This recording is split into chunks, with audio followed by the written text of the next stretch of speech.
Gepleýär Azatlyk Radiosu. Akşamyz haýyrly bolsun gaderli dinleýijiler. Şun 2017-nji ýylyň 20-nji oktýabry hepdäniň anyny güni. Habarlar günneligi gepleşigine başlaýarys. Programmamyzyň esasy bölümine geçmezden ozal günüň täzelikleri bilen tanyş boluň. Olar bilen sizi men Sahra Gulannaby tanıştyrýaryn.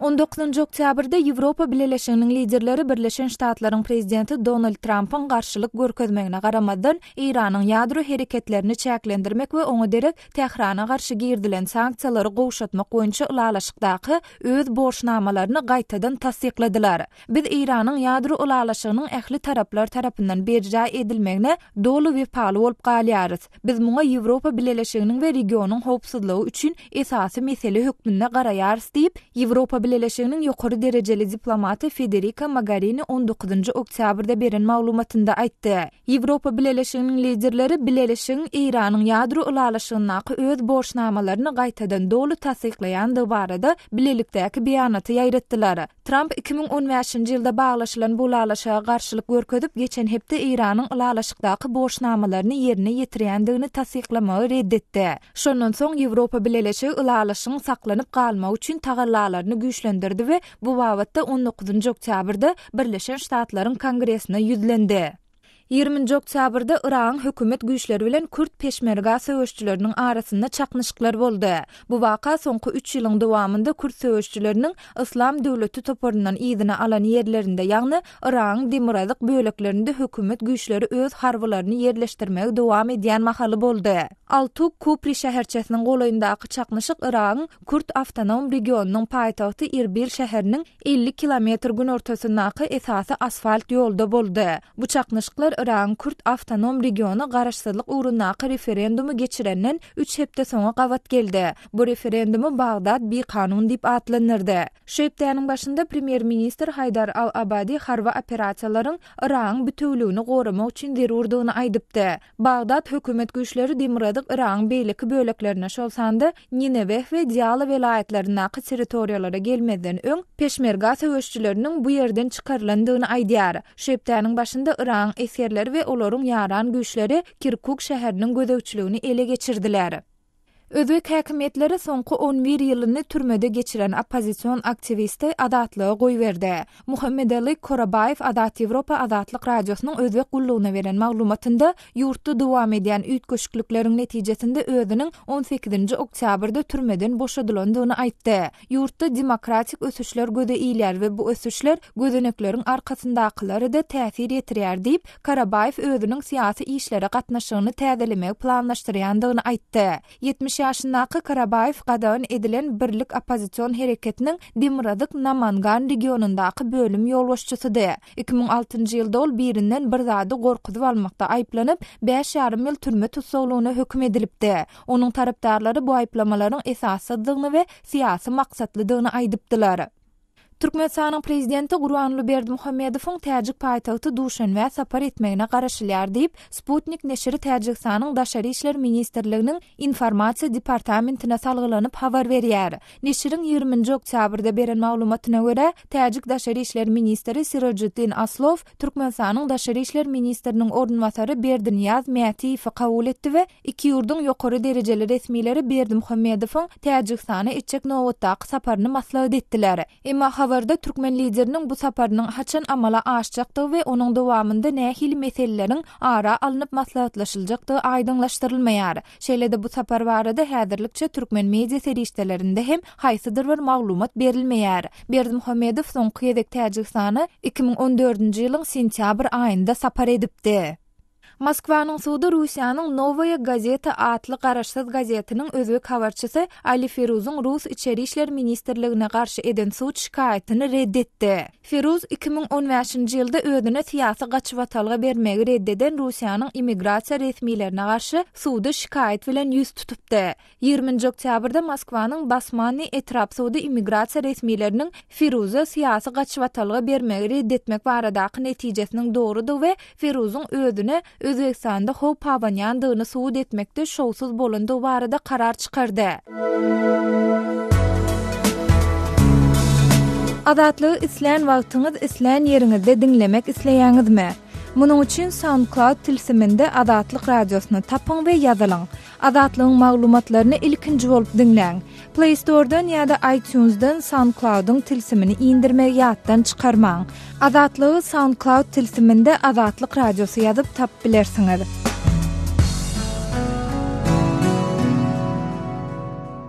Gepleýär Adatlyk radiosu. Eferde habarlar günneligi bilen men Ýogsan Nurwan. Türkmenistanyň 19-njy oktýabra çenli döwlet garmanyna tawsyrylan paýta hasylynyň möçberi 1 million tonnadan geçdi. Türkmen döwlet habarlar gullugy prezident Berdimuhammedowyň paýtaçylar gazanlan üstünlük bilen gutlap, olara täze rahmet ýeňişlerini arzu edenligini habar berýär. Emma muňa garamazdan yerli synçylar Türkmenistanyň soňky ýyllarda wezipeli adamlaryň ýüzläp hektar yer almagynyň we ýersiz, işsiz adamlary ezmeginiň kadaý urlanynyň 2-3 hektar yerli kärenneçileriň köplenç ziýanyny işleýänligini aýdýarlar. Prezident Berdimuhammedow awgust aýyna paýta ýygyny başlary ber geçen gysga wagt içinde ýygymyň haýallygyny bir näçe gezek tanqid etdi. Emma onun plany 27-nji oktýabra garaşsyzlyk bayramyna çenli doldurmak baradaky talabynyň ýerine ýetirilýänligi belli bolýar. Bu talapdan öň Berdimuhammedow ýurdun agrosenagat pudugynyň ýolbaşçylaryny ençemegedek berk tanqid etdi. Degişli vice-premierini täzeledi we welaýat häkimlerine buğday planynyň dolmanyny üçin käýinç berdi. Şeýle-de Berdimuhammedow soňky 1 ýylda geçiren hökümet mejlislerinde ekrançylyk ýerleriniň hasyrlylygynyň pesdigini, yerlerin sorladylýanyny, deýkeşleriň ýeterlik arasalanmaýanlygyny, ekin dolanşygynyň we beýleki agrotehnik kadrlaryň ýeterlik berjaý edilmeýänligini boýun aldy. Ikinji tarapdan Berdimuhammedow daýhanlaryň ýerden ýokary hasyl almak üçin ähli şertiň döredilendigini, gallaçylara we paýtaçylara tehnika dökün, suw kömeginiň berilýänligini aýdýar. Emma yerli synçylar Türkmenistanyň Sowet döwründen gelýän paýta problemalarynyň türkmen mediasyny beýan edilişinden has sırmlydygyny gurrun berýärler. Gally paýta ekän daýhanyň ýagdaýy häzir Niýaz döwründäkinden hem agyr. Sebäbi olurdy suw mutdy, dökün tas mutdy. Traktor tehnik üçin tölew alnanokdy diýip Adatlygyň habarçysy bilen anonim şertlerde gurulşan daýhan gurrun berdi. Şeýle-de daýhanyň sözlerine görä Niýaz döwründe daýhanyň tawsyran paýtasyndan alynýan ýagyň belli bir bölegi ýygyny, ýag görnüşini mut gaýtarylyp berilýärdi. Emma bu egilişikleriň bary tölege geçdi diýip daýhan gurrun berdi. Ýöne daýhanlar öz kärenli ýerlerindäki ýap boýlaryny kädi. Gagun garpyz ekmek gadaganlygynyň Niýaz döwründen bäri gelýänligini hem gurrun berýärler. Ýap boýuny kädi beýlek eksen, maşgalan öz üçin azyk, ya bazarda satsaň goşmaça girdezi boljak. Emma şolam gadaganyp anonim şertlerde gurulşan daýhan Adatlygyň habarçysyna aýtdy. Bundan başga daýhanlaryň gurrun bermeklerine görä yer meselesini ul adalatsızlyklar edilýär. Wezipeli adamlar ýüzläp hektar gowy ýerleri eýeleýärler we ol ýerlerde hakyny tutulan adamlar ardan işçi üýjedip ulanýarlar. Bu ýagdaý halk dörejiligini özünü biwatlandyran Türkmen raýatynyň Adatlyk radiosyna iýeren goşgusyna hem ýaňydylýar. Vertolyotda aýlanyp görşeden sen seredip 6 manat ýarma işlik ýerler sermenip. Emma welin kärenden eýetiniň çagasy işlän oklar hiç saçan köşenýänler aýdaýyn garyplaryň çagasy. Ýyla ýakda alýarlar, pette pullary. Alyanlar, dine baylar, işletýärler gullary. Tejenli agronom telekeçi Akmurat Ataýewiň Adatlyk radiosu bilen söhbetdeşlikde aýtmagyna görä, Türkmenistanyň häkimetler hasap kesip bilýän, öz hakyny talep edýän adamlar halamýarlar we daýhanlar yer, suw, dökün meselesinde edilýän adalatsızlyklardan şikaýet etmäge hem gorkýarlar. Hasap bilmeýän bir nämet diýse buyurlar ýaral gapyran adamlar gözleýärler häzirki ýolbaşçylara. Oňa maňartynda belli zat çol köýerwäfitleri ýatyr. Adynyň aýdylmalyk şerti bilen Adatlygyň habarçysyna ardan aýdan başga bir daýhanyň sözlerine görä, ýöneköy kärenneçileriň suw nowaty kemişi wezipeli, köp ýerli adamlardan soňa goýulýar. Emma muňa garamazdan hasaplaşyk wagtyny kärenneçiden dol tutup bilmedik suw üçin hem dol töleg talep edýärler. Agrotehnikada, ilmde keskitlenen normalar esasyna daýhany sen şunça hektar ýerine şunça suwlanyň diýärler. Onun hakykatda näçe gezek suw tutany bilen hiç kimiň işi ýok. Suw alynýan sakalarda suw ölçeýiji gurallar hem ýok diýip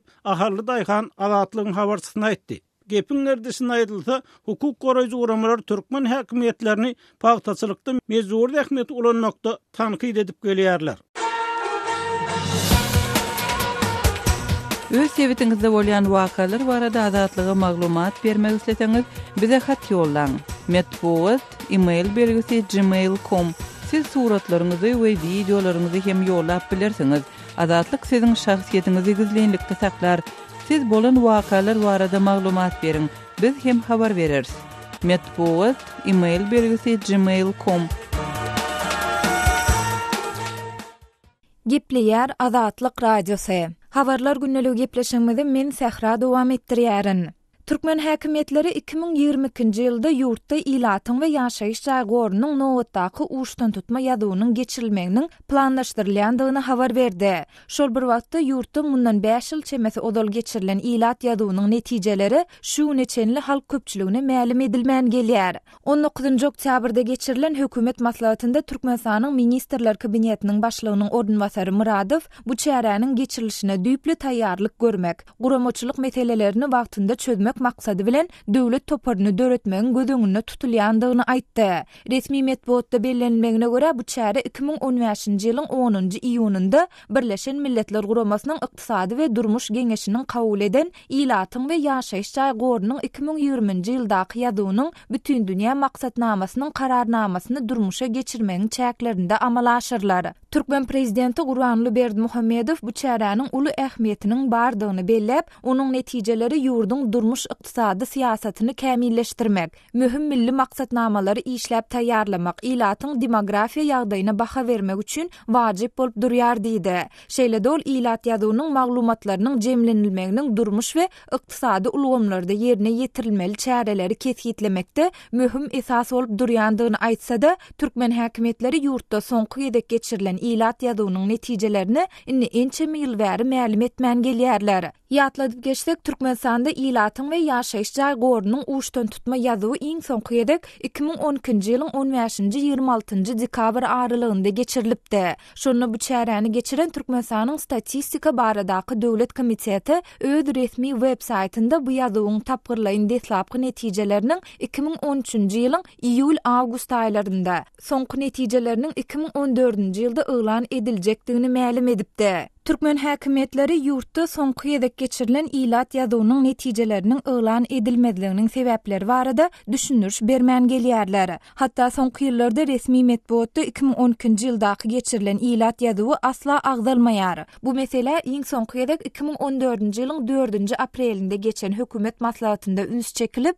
şonu Berdimuhammedow ilat we ýaşaýyş jaýgorunyň uşdan tutma ýadygynyň netijelerini jemlemek boýunça işleri tizleşdirmek barada Türkmenistanyň statistika baradaky döwlet komitetining başlygy Mehmedow'a görkezme beripdi. Türkmenistanyň statistika baradaky döwlet komitetining 2006-njy ýylda çap eden 2000-nji 2005-nji ýyllar aralygy boýunça statistik ýyllyk hasabatynda ýurdun ilatynyň sany 2000-nji ýylda 5.369.004 adam bolan bolsa, 2005-nji ýylda ýurdun ilatynyň sany tas 1,5 milliona golaý köpeldilip 6.746.000 adama ýetirilipdi. Türkmenistanda ilat ýadygy iň soňky ýedek 1995-nji ýylda geçirilipdi. Şonu ýurdun çäğinde 4.481.000 adam ýaşaýandygy barada maglumat berilipdi. Öz sevitinizde bolýan wakalar barada azatlyga maglumat bermek isleseňiz, biziň Facebook hasabymyzda ýazyň. Bizi gözlegi bölümine Azatlyk radiosu ýazyp tap bilersiňiz. Siz suratlaryňyzy we videolaryňyzy hem ýollap bilersiňiz. Azatlyk siziň şahsiýetiniňizi gizlenlikde saklar. Siz bolan wakalar barada maglumat beriň, biz hem habar bereriz.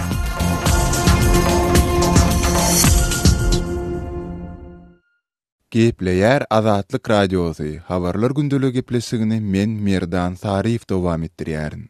Özbekistanyň paýtagty Daşkentde Merkezi Aziýadaky metbuat azatlygy boýunça geçirilen konferensiýanyň dowamında bir tarapdan adam hukuklaryny goraýjylar Türkmenistandaky media azatlygynyň çäklendirilýändigini, garaşsyz jurnalistleriň her dürli basyşlara tezewar edilýändigini aýtdylar. Beýlik tarapdan türkmen wekilleri bulary reddedip ýurtda ähli zadyň gulaly gullukdygyny öňe sürdiler. Ýewropada howpsuzlyk we hyzmatdaşlyk guramatynyň Azat Media boýunça wekiliniň edarasy tarapyndan gurunalan 18-19 oktyabr aralygynda geçen Merkezi Aziýadaky açyk jurnalistika adly 19-njy konferensiýanyň dowamında Türkmenistanyň alternativ habarlary nesiriniň redaktory Ruslan Mätiýew öz çykyşynda ýurtdaky erkin medeniýetin gysylýandygyny aýtmak bilen birlikde garaşsyz şol sanda Azatlyk radiosynyň jurnalistleriniň her türlü basyşlary, şol sanda galp aýplamalary bilen tutuk etmeleri tedebar edilýändiklerini nykdap geçdi. Mätiýew muňa mysal hökmünde 2015-nji ýylyň iýulundan bäri tutuklukda saklanýan Azatlyk radiosynyň we Türkmenistanyň alternativ habarlary nesiriniň habarçysy Tapar Mehmet Nipeskuliýewiň geçen ýylyň dekabrynda tutuk edilip, maşgalasy bilen her türlü, şol sanda elektrik togy bilen gynamalara duçar edilen we şertli ýagdaýda 3 ýyl tutukluk berilen Hudaýberdi Allasowyň ykballaryna üns çekdi. Gepin gerdisine göre belletek halkara hukuk goraýjy toparlary, Türkmen häkimetleriniň Nipeskuliýewa bir kanun tramadol dermanynyň dolanşygy we Allasowa bir kanun nas teristesiniň dolanşygy boýunça bildiren aýplamalarynyň olardan jurnalistik işi üçin ar almak maksady bilen toslanandygyny aýdypdylar. Mätiýew öz çykyşynda Azatlyk radiosynyň 68 ýaşly habarçysy Sultan Açylowa hem her türlü basyşlaryň, hatda hüjümleriň hem edilýändigini ýatladyp geçdi. Bu ağırlykda konferensiýa gelen türkmen wekilleri, hususan da Türkmenistanyň döwlet habarlar gullugynyň habarçysy Irina Salnikowa, umuman jurnalistleriň nähildir bir basyşlary we gynamalara tedebar edilýändigini reddetdi. Yokarda adı ağzalan habarçılar barada adam hukuklaryny goraýan toparlaryň daşary ýurt resmiýetleriniň eden beýanatlaryna garamazdan Salnikowa olaryň ýagdaýlary barada hatda işitmändigini hem sözüne goşdy. А случаев, как у нас там пытают журналистов, я даже не слышала. Не то, что я не знаю об этих конкретных случаях, но я никогда, даже вот в узкой журналистской среде, журналистов у нас, мы все друг с другом знакомы, у нас город небольшой. Я не слышала, что кого-то пытали, кого-то сажали. Türkmen wekilleri ýurtdaky medeniýetiň döwletiň berk gözegçiliginde saklanýandygyny, seýledi onuň diňe bir adamyň şahsiýet kulty üçin ulanylýandygyny hem reddetdiler. Ну какая тут цензура успеет? Цензуры нет, это абсолютно точно. Türkmenistanyň döwlet habarlar gullugynyň habarçysy Salnikowa ýurtda senzuranyň ýokdugyny, prezident Gurbanuly Berdimuhammedowyň adynyň medeniýetde aşy köp duş gelýändigini bolsa, onuň kän işleýändigi bilen düşündirdi. А то, что фамилия президента часто упоминается, потому что он очень много работает. У него в день бывает 6-12 приёмов с представителями разных мировых экономических структур и так далее. Mundan başga Salnikowa çykyşynyň ahirinde anyk nämäni gözüňünde tutýandygyny takyklastyrman türkmen owan serhedinden söz açdy. Надо учитывать, что туркмено-афганская граница Türkmenistanyň Owganistan bilen 700 kilometrlik iň uly araçagynyň bardygyny bellemeli. Belki-de takyl okumagy gerek ýokdur. Esasy zat paraxçylyk we atudylyk belki-de şunuň bilen ähli zat baglydyr. Diýip Salnikowa näme bilen baglylykda aýdandygyny takyklastyrman belledi. Было спокойствие и стабильность в стране. Может быть, с этим что-то связано.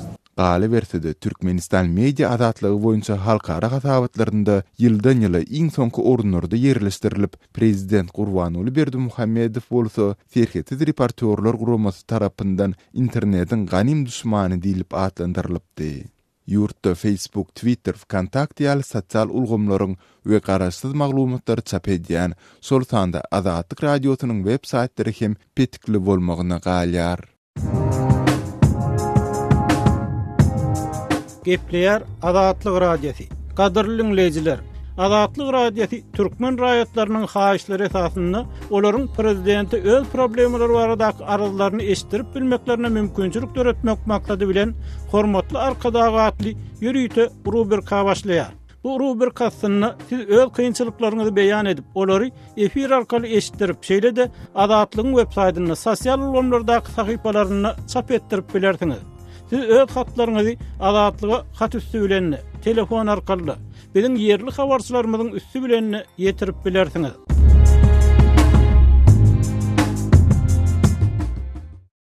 Gepleýär Azatlyk radiosi, habarlar gündüligi gepleşigini men Merdan Sarif dowam etdirýärin.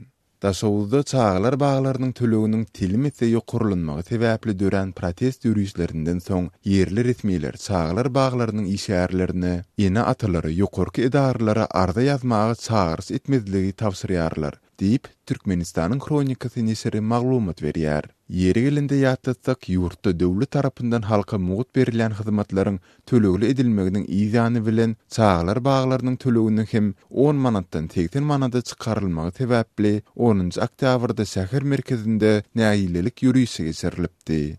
Wakadan bir hepde soň, ýagny 17-nji oktýabrda Daşowuzyň vilayet bilim müdürliginde Sewitiň mektebi çelini edaralarynyň ýolbaşçylary çağırlyp ýürüýte ýygnak geçirilipdir. Onda yerli bilim ýolbaşçylary çağlar bağlarynyň işgärlerinden tölegleriň ýokurlanmagyna ard edip ýokurky edaralary şikayet etmek ugrundaky ene atalary çağırşlaryny bet etmekleri talap edildi. Türkmenistanyň kronikasy nesiriniň maglumatyna görä, tölegleriň ýokurlanmagy bilen çağlar bağlaryna gatnaýan çağlaryň sanynyň çürt kesik kemelmeginiň fonunda enekeler öz işleýän ýerleriniň ýapylmagyndan ýa-da stat sanynyň kemelmeginden huwatir edip ene atalary häkimligi we bilim ministrligine arda ýazmagy maslahat berip başlapdyrlar.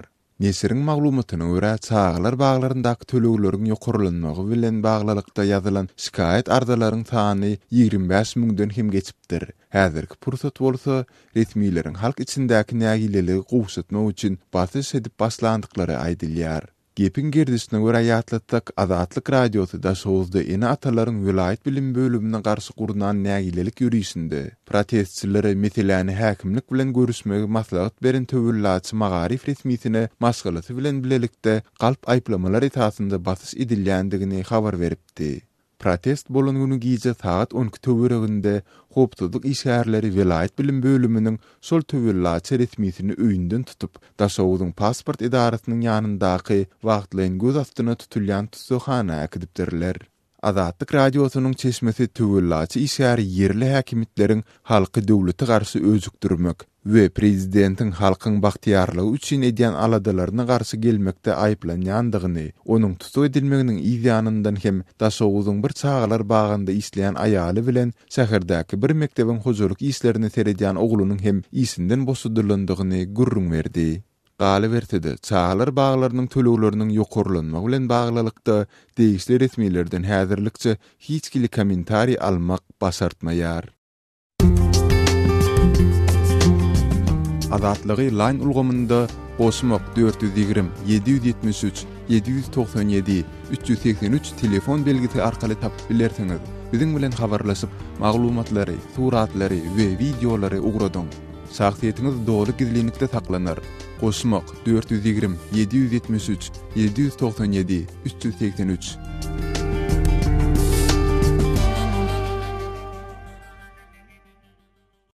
Gepleýär Azatlyk radiosy. Habarlar günneligi gepleşigimizi Azatlyk radiosynyň Türkiýedäki habarçysy men Döwlet Baýhan dowam etdirýän. Türkiýe dolanmak isleýän käbir migrantlar yzyna göý berilmeýär. Adynyň efirde agdalmazlygyny sorap Azatlyk radiosyna ýüz tutýan käbir migrantlaryň we olaryň howsarlarynyň aýtmagyna görä, Türkiýede köne pasporty bilen kanuny ýagdaýa geçenden soň pasportyny çalışmak üçin Türkmenistana gidýän käbir migrantlar Aşgabatyň aeroportuna migrasiýa gullugy tarapyndan yzyna göý berilmeýär. Öz tanış migrantlarynyň başyndan geçirenlerini Azatlyk radiosyna gurrun beren Türkiýedäki türkmen zähmet migrantlarynyň Arslan rabotçy wizasy bolan ýaşaýyş ruhsaty alan şolary bärden gidende hiç bir problem yok. Aşgabatda giden atgam istasyonu okudy. Tipçek wagtyn näme aňarda ýaşaýan, näme etýän aňarda. Ýaşaýyş ruhsaty bärden näme ýaşaýan o. Rabotçy wizalan näme rabotçy wizaly, näme işleýän aňarda. Bärde iş mi ýok. Türkmenistanda iş bolsa bärke näme işlesenler bar. Uradan okdiýa bar, uradan okdiýa. Şu an 10 adamyň içinden 3 tane ýa 4 tane adam ýerine uratýarlar. Uradan näme tane adam geçibilmän ýaşaýyş ruhsaty alyp geçibilmän galanlar bar şu aňarda. Ismal bar, näme 4 tane tanıyanlar gelecek olanlar var. Migrant Arslan Çeyle de migrasiýa gullugynyň işgärlerine para peşkeş berilenmakaly ýa-da tanış tapanynda bolsa, migrantyň şahsy ýagdaýyna seretmezden barlygysyz hem sorawsyz geçirilip göý berilýändigini öňe sürýär. Tanışyňlardan bolsa, aňardan bizine ur pul edersen geçerdiň, pul edermeden geçip bolmaly, bilýän onda. Pullan geçip bolýar taby. Pulun bolsun, daýym bolsun, her ýerde kapyň açyk. Azatlyk radiosyna adynyň anonim galmagy şerti bilen WhatsApp sosial aragatny tanışyk ulgam arkaly maglumat beren bir türkmen migrantyň aýtmagyna görä, oň Türkiýede insanperwerlik esasyna ýaşaýyş ruhsaty alan köne pasportly bir tanşyny Aşgabatyň aeroportuna baran mahaly migrasiýa gullugynyň işgärleri saklapdyr. Migrasiýa gullugynyň bir işgäri men migrant tanşyma köne pasporty bolany Türkiýede ýaşaýyş ruhsatynyň berilýändigini eşitmedik diýip Aşgabatyň aeroportuna deport goýmak isläpdir. Migrant tanşyma migrasiýa gullugynyň işgärine ýagdaýy düşündirip durgolyn, ol ähli dokumentlerini barlap, dokumentleriň dogrudan düzük ekeni, pasportyny çalşyp ýygyna arkaýyn dolanyp bilersiň görnüşine jogap berip goýberipdir. Häzirini şonda dokumentler düzük bolan käbir migrantlaryň ýygyna goýberilmeýändigini eşitip, uly tolgunma hem gaýgy bilen oň ýygyna Istanbula dolanmagyna garaşyp oturýar, ol sözleriniň üstüne ýetirýär. Ýatlap geçdik, Türkiýe türkmen migrantlarynyň agdyklyk edýän esasy ýurtlarynyň başyny çekýär. Türkiýanyň migrasiýa gullugynyň hasabatlaryna ýurtdaky türkmen migrantlarynyň sanynyň ýüzlerçe müňe baryp ýetýändigi we olaryň aglaby köpçüliginiň köne pasportly hem bekanun ýagdaýda bellenýär. Azatlyk radiosynyň Istanbuldaky hukuk geňeşdarlygy firmalaryndan alan maglumatlaryna Türkiýanyň köne pasportly bekanun türkmen migrantlaryň kanuny ýagdaýa geçmegine gollaw hökümine soňky bir näçe aýdan bäri olara insanperwerlik esasyna ýaşaýyş ruhsatyny bermäge başlanygy aýan edilýär. Sözü jemläp aýtsak, Türkiýede ýaşaýyş ýa-da iş ruhsatyny alyp Türkmenistana barandan soň ýygyna goýberilmeýändigi aýdylýan migrantlar barasynda degişli türkmen resmiýlerden haýsam bolsa kommentariýa ýa-da jikmejik maglumat almak Azatlyk radiosyna başartmaýar. Gepler Azatlyk radiosu. Efirde habarlar gündelik bilen men Şaýmyrdan Gulmurady kabuldan. Demirgazyk Awganystanyň Balyk welaýatynda da jeňçiler öz hüjumlaryny artdyrdy. Madary Şerif şäheriniň goýynda ýerleşen Çymtal adly etrabyna jeňçiler hüjum etdi. Çatışykda Awgan güýçleri ýetki çekdi. Balyk welaýatynyň polisiýa idarasynyň howpsuzlyk boýunça bölüminiň başlygy general Abdurrazzak Kadyryň aýtmagyna görä, jeňçiler Awgan güýçleriniň üstüne duýdansyz hüjum edipdir. Onuň netijesinde 6 polisiýa gullukçysy helak bolupdyr. Ençeme polisiýa işgäriniň yaralanandygyny bildirip general şeýle diýdi. Kamini muhalifin mawajih meşan 6 nafar polisi bo taassup ki şehit şudan. Uruşda Erbeki adlı yarım resmi yerli yaraglaryň komandiri hem ýanyndaky 10 yaraglysı bilen öldü. Jeňçiler bilen Awgan güýçleriniň arasynda söwüş bar. Jeňçilere garşy giň öwrümli harby operasiýa başlatmak gözüňde tutulýar dep Kadyry aýtdy. Ameliyat bukonan we muhalifine nirohay ma Balyk welaýatynda türkmenler hem goýçum bolup ýaşaýar. Türkmen owalarynda da dartgylyklar bar. Çymtal etrafynda ýaşaýan türkmenleriň ýyl ýaşullarynyň biri Abdulhakim komandan türkmenleriň kyn şertleri baştan geçirýändiklaryny aýtdy. Türkmen owalarynda Awgan güýçleri bilen jeňçileriň arasynda çatışyklaryň bardygyny ol gurunberdi. Türkmenleriň ýagdaýlary Çymtalda uruş köp, türkmenleriň ýaşaýan Barga we Fatma Khilo, sosan Bargada uruş köp, Barganyň üstünden gelip okatlyp devlet bilen devletin muhalifleri direkt bilen sowuşýarlar. Topun oku ýara bar bombard etýär. Daşakan oklary gelýär, musulmanlar köp teklipde. Çymtal etrafynda ýaşaýan türkmenleriň uruş sebäpli ýene öz üýjaýyny terk etmäge mejbur bolandyklaryny Abdulhakim komandan aýdýar. Uruşda halkyň malemlegine de ziýan ýetipdir. Türkmenler börde galanan bar, 4-den 3 gitti bir seferde börde galdy. Barýarlar ýene-de gaçygyňçylyk bolan bilen ýene çykyp gelýärler, ýene barýarlar. Bir guşun ketegini pozsan kança derbedelik bolýar. Şol guşun ketegi pozlan ketek boldy. Meýdanda ýaşap oturýar, gaçygyňçylyk bilen oglanjyklar, bala çagalar howpy hatar bilen. Türkmenler bir ýerde uruş bolsa, onda ölmegen bar, yaratyp bolmagan bar. Mal haly oýundar uruşda 2 goýuna topun okup düşdi, öldü. Abdulhakim komandanyň aýdyşyna garaganda türkmen owalarynyň aglabasynda ýawuzlyklar höküm sürýär. Bu ýagdaýdan baş alyp çykmak üçin türkmenler agzy birlikde hereket etmeliler diýip Abdulhakim komandan maslahat berýär. Türkmenler ýeke Çymtalya Bargada ýaşaýan türkmenler aýtmaýyn welaýaty Balykda ýaşaýan mana şorda tamyz bar, garpynymyz bar.